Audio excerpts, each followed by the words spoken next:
Burgemeester van Terneuzen werd bekend. 10.000 huishoudens zaten zonder water en er gebeurde meer deze week in Zeeland. Ziekenhuizen en artsen zijn opgelucht dat er na deze jaarwisseling een vuurwerkverbod komt. Ze verwachten dat het aantal slachtoffers daalt. Toch wordt er niet direct afgeschaald vanaf volgend jaar. Illegaal vuurwerk zal een probleem blijven. Komende jaarwisseling mag er voor de laatste keer vuurwerk worden afgestoken. Ziekenhuizen verwachten dat het aantal slachtoffers daarna zal dalen. Maar zover is het nu dus nog niet. Spoedeisende hulparts Menno Gakeer verwacht dan ook weer een drukke jaarwisseling. De nacht van Oud en Nieuw is eigenlijk de enige nacht dat wij opschalen qua bezetting. Omdat we weten dat we dan altijd extra presentatie krijgen van vuurwerkslachtoffers. Brandwonden vooral, maar dat kunnen ook amputaties zijn van vingers of een hand of een deel van de hand. Oogletsels. De slachtoffers die in het ziekenhuis belanden zijn niet alleen de mensen die vuurwerk afsteken. Wat je ziet is dat het vaak ook jonge kinderen zijn, omstanders zijn. Dus niet eens de direct betrokkenen of de mensen die het vuurwerk zelf afsteken. En de leeftijden, ja, dat varieert van kleine kinderen tot volwassenen. Toch zijn vuurwerkslachtoffers niet de enige mensen die tijdens de jaarwisseling in het ziekenhuis belanden. Ook van het zogenaamde feest wat we met elkaar vieren en de excessen daarvan. Dus alle alcohol en alle geweldsincidenten. Dat is wel een specifieke nacht die daarin opvalt. Hoewel artsen blij zijn met het aanstaande vuurwerkverbod, is het probleem van illegaal vuurwerk niet zomaar verdwenen. Wij zullen niet het jaar na dit jaar gelijk afschalen in onze bezetting. Maar we hopen ook dat op dat illegale vuurwerk dat daar meer controle op komt. Afgelopen maandag, precies 5 jaar geleden, werd Ishelle van de Velde om het leven gebracht. Het zou nog maanden duren voordat haar stoffelijk overschot in delen werd teruggevonden. Sandra H., die net als Ishelle een winkel had in Oostburg, is inmiddels voor de moord veroordeeld. Ruzie over een relatie die Ishelle had met Sandra's toenmalige partner bleek het motief. Hoe is het na 5 jaar met de ouders van Ishelle? Hier staat ze nog stralend op de foto met haar broer Jeffrey. Maar haar leven werd 5 jaar geleden ruwweg beëindigd met die verschrikkelijke moord. Haar ouders hebben geprobeerd om hun leven zo goed en zo kwaad mogelijk weer op te pakken. Allebei op hun eigen manier bieden ze nu hulp aan nabestaanden. Wij hebben natuurlijk heel lang moeten zoeken naar Ishelle. En dan kom je in een situatie terecht waar eigenlijk niemand weet hoe die ermee om moet gaan. En hoe die met ons om moet gaan. En toen had ik zoiets van, ja, er moet iemand zijn die van de hoed en de rand weet en mensen daarbij kan ondersteunen.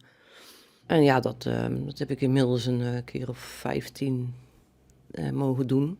En dat is wel heel dankbaar werk, want ja, mensen die zien nu ook van ja, jij snapt waar wij doorheen gaan. Ik heb een praktijk in Antwerpen, een groepspraktijk waar ik een dag in de week zit. En ik zit ook bij Verbinding en Verlies in Tienen. Vlakbij Leuven. En dat is, ja, voor mij is dat ook een beetje een helingsproces of zo. Dat ik andere mensen daar ook in ga helpen. Dus het is eigenlijk hetzelfde wat Miranda ook zei. Ja, je hebt die ervaring. Je hebt dat allemaal meegemaakt. Ja, ik vind dat heel waardevol om dat te kunnen doen. Heel dankbaar werk. Na verschillende zoekacties werd uiteindelijk het lichaam van Ishelle teruggevonden. 3 maanden na haar vermissing. Toen wisten we nog altijd niet van het vreselijke feit dat ze in delen gevonden was. Dat hoorden we pas 's avonds. Toen was ik al naar mijn ouders gereden om het daar te gaan vertellen van ja. En dan moest ik weer terug naar binnen bij mijn ouders. Dan moest ik dat ook gaan vertellen, terwijl we net een flinke klap hadden. Ik heb het gewoon gezegd. Ik denk van ja, ik kan ook niks achter zitten houden. Ik ga ook nog niet rond de pot zitten draaien. Ik moet gewoon zeggen zo wat het is. Want dan is het voor iedereen duidelijk. Ja, dat was hartverscheurend. Rob, Miranda en Jeffrey waren er in februari bij toen het laatste lichaamsdeel van Ishelle werd gevonden. Dat was zo'n bizarre dag. Te juichen. Ja. Dat was bizar, hè? Er was gejuich in de boot. Kun je je voorstellen? Dus wij vinden een zak in het water. Ja. En iemand gaat dus buiten de boot, want dat mag niet in de boot, want dan is die boot gecontamineerd. Wij kregen een telefoontje van, ja, we hebben alles gevonden. En we zaten gewoon te juichen in de boot. Dan denk ik van, het is echt compleet geschift. Ja, al die emotie en alles wat in ons zat van al die weken zoeken en stress. En we hebben daar gestaan in de sneeuwstorm, met ijs op het water. Alles kwam eruit. Weer en wind. Alles kwam eruit, die middag. Afscheid nemen van het lichaam van Iselle hebben ze uiteindelijk niet kunnen doen en dat blijft lastig. Ik heb natuurlijk heel veel contact met lotgenoten die ook iemand, een dochter of een dierbare verloren door moord. Ja, die hebben gelukkig allemaal wel hun dierbare heel snel gevonden die nog afscheid konden nemen. En dat is een groot dag en nacht verschil.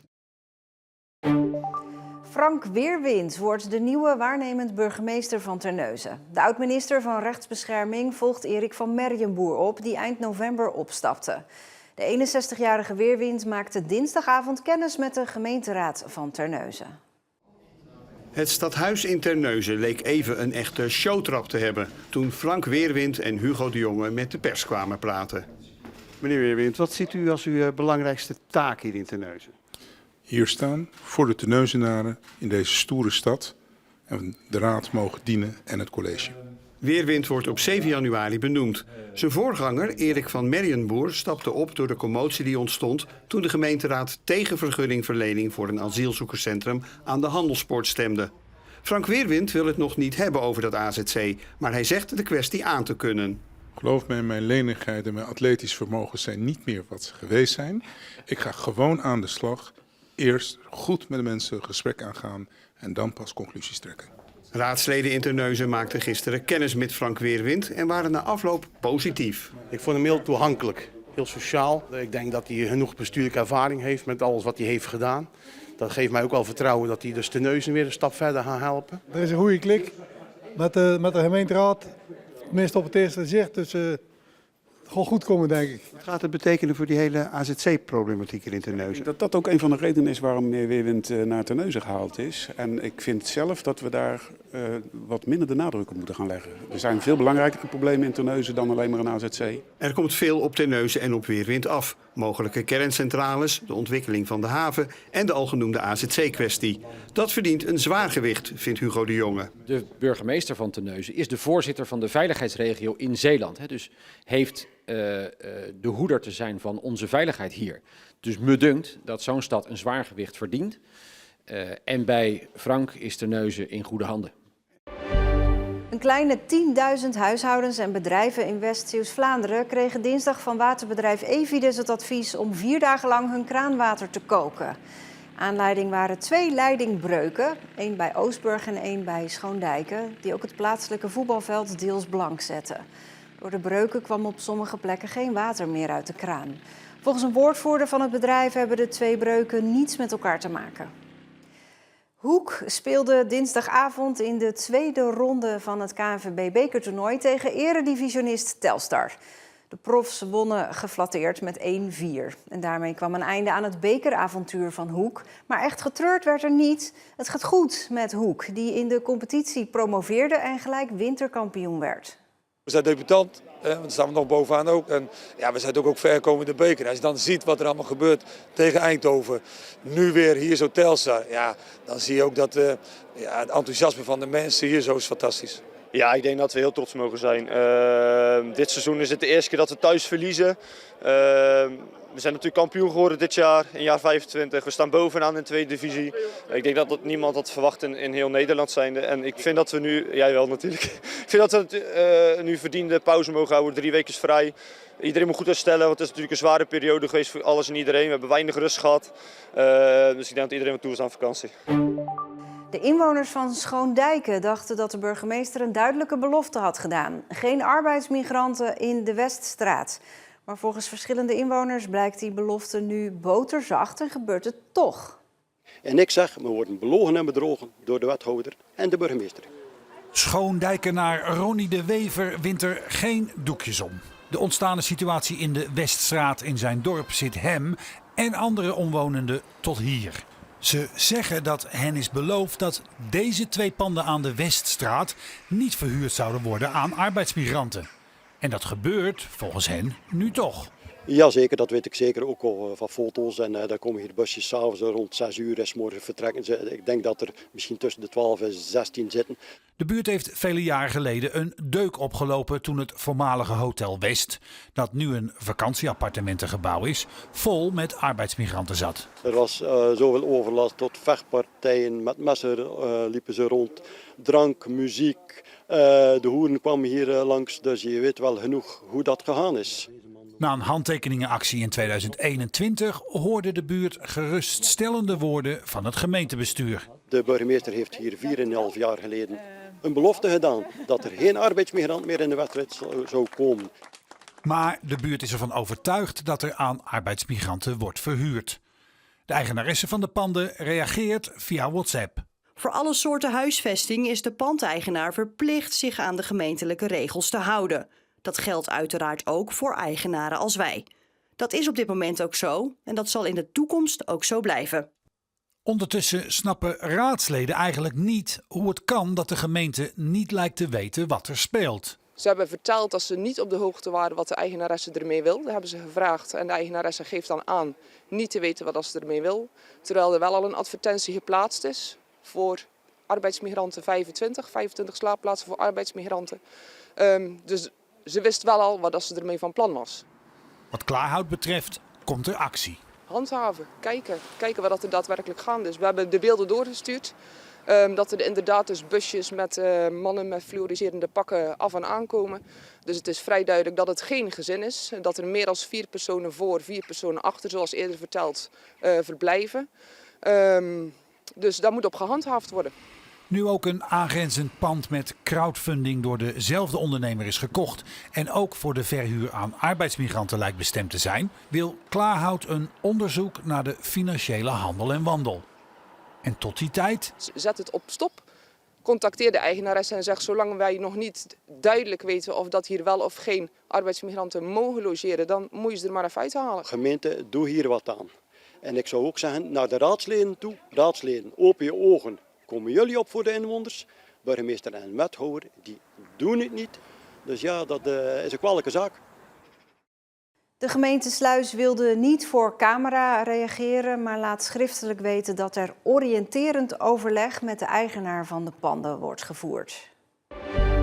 Een opvallende subsidie van ongeveer 2,5 miljoen euro voor het financieren van grazende koeien en schapen in het verdronken land van Saaftingen. De dieren die daar grazen hebben te veel PFAS-chemicaliën in hun bloed, waardoor ze niet meer verkocht kunnen worden. Die inkomstenderving wordt met de subsidie dus gecompenseerd door onder meer de provincie.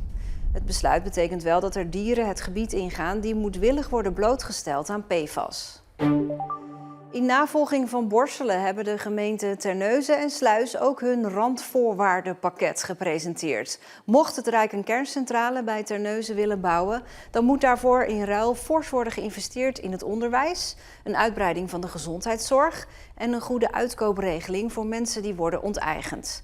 Verder stelt de adviesgroep ook voor dat het Rijk gedurende 25 jaar jaarlijks 100 miljoen euro investeert in maatregelen waar Zeeuws-Vlaanderen beter van wordt. Voor bakkers is het momenteel een drukke tijd, vlak voor de kerst. Zo ook voor bakkerij Bliek, die ondanks de verwoestende brand van afgelopen september weer op volle toeren draait, maar dan wel op een nieuwe tijdelijke locatie. Zoals altijd is het aanpoten zo vlak voor de kerstperiode. Dit jaar is het alleen net iets anders dan anders. Vanwege de brand wordt er nu op deze plek gebakken. In 8 weken tijd hebben we hier de bakkerij opgebouwd. Met de ovens, de rijstkasten, een hele bakkerijvloer erin, alle machinerie. Ja, we kunnen ons werk hier weer voortzetten en daar zijn we heel erg blij mee. Goed nieuws dus voor de gebroeders Bliek, die blij zijn dat er na de brand eindelijk weer brood uit de oven komt. Je ziet het levenswerk van de familie zo opgaan in rook. Ja, en daarna moet je schakelen en dan moet je zorgen dat je door kan gaan. En ja, je rug recht en denken, positief denken en wat er wel kan. En ja, je ziet wat daarvan terecht komt. Sterker nog, er wordt zelfs alweer vooruitgekeken. Het plan is om uiteindelijk weer een bakkerij te openen op de vorige locatie. We willen eigenlijk in maart 2027, begin maart, willen we terug verhuizen naar die locatie. Begin april willen we gaan heien. Met andere woorden, Bliek is back in business. Een meterkast heet meterkast omdat het de ruimte is waar de verbruiksmeters voor gas, water en elektriciteit zitten. Maar bij veel mensen is de meterkast veel meer dan dat. De een gebruikt hem als schoenenkast, de ander voor extra opbergruimte. Maar of dat verstandig is? Je kent het wel. Waar laat je die oneindige voorraad aan tasjes of een paraplu? Nou, in de meterkast is vaak nog wel wat ruimte over. Dus gebruiken veel mensen die als extra opbergruimte. Boodschappentassen. Oude schoenen geloof ik ook. Ik heb een paar tasjes. Nog wat gereedschap. Ik heb 1 paraplu en een zak met stofzuigerzakken. Maar is de meterkast wel zo'n goede plek om spullen in op te bergen? We leggen deskundige Remco Verbiest van de Veiligheidsregio Zeeland een paar meterkasten van collega's voor. Ja, die staat behoorlijk vol. En hier hebben we dus het mooie voorbeeld van waarom we dit juist niet willen. En dat is gewoon, je kan nergens meer bij. En als dit gaat branden, dan moet je rennen. We zagen de afgelopen maanden in Zeeland verschillende brandjes die ontstaan zijn in de meterkast. Of het aantal toeneemt, dat kan de veiligheidsregio niet zeggen, maar de kans erop neemt wel toe. Een meterkast van 30 jaar geleden is niet gebouwd op de energietransitie die momenteel gaande is door onder andere accu's, laadpalen van elektrische auto's en al dat soort zaken. En ja, we zien daardoor dat er overspanning wordt veroorzaakt in de meterkasten die dus eventueel in brand kunnen vliegen. Als er dan ook nog eens allemaal troep naast ligt. Ten eerste niet verstandig, omdat dus deze materialen mee kunnen gaan branden in geval van een meterkastbrand. Ten tweede maakt het voor ons als brandweer een stuk lastiger om schakelaars te zoeken en eventueel de gasleiding af te sluiten. Advies is dus, houd hem netjes en daar zijn steeds meer mensen zich bewust van. We hebben er een extra groep bij gekregen, dus daarom moesten we hem opruimen. En toen dacht ik, ja, eigenlijk is het een beetje een rommeltje in die kast. En is het niet zo goed om daar allemaal spullen te hebben liggen. Want ik had hem vroeger propvol. Als je de deur opendeed, dan rolde alles eruit. En toen kreeg ik iemand op bezoek en die zei, dat is levensgevaarlijk. Slaagt er dan helemaal niemand van de collega's voor de opgeruimde meterkasttest? Jawel hoor, je hebt altijd het brave jongetje van de klas. Ja, hier is weinig mis mee. Kabeltjes misschien nog een beetje wegwerken en voor de rest prima. En daarmee zijn we aan het einde van de week en bent u weer helemaal op de hoogte. Fijne avond.